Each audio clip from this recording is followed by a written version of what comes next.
Vēl jautājums, vai Trumpam un ASV ekonomikai tarifi ir izdevīgi.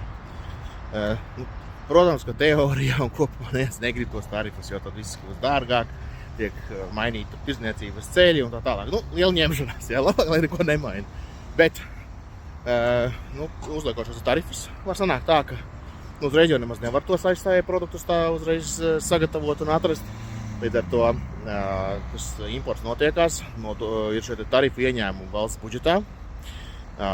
Un vēl, protams, tarifi padara to, ka šīs importējumās preces kļūst dārgākas un tādējādi potenciāli savas iekšējās preces kļūst pievilcīgākas, ja viņām uzreiz automātiski cena tik daudz nepieaug.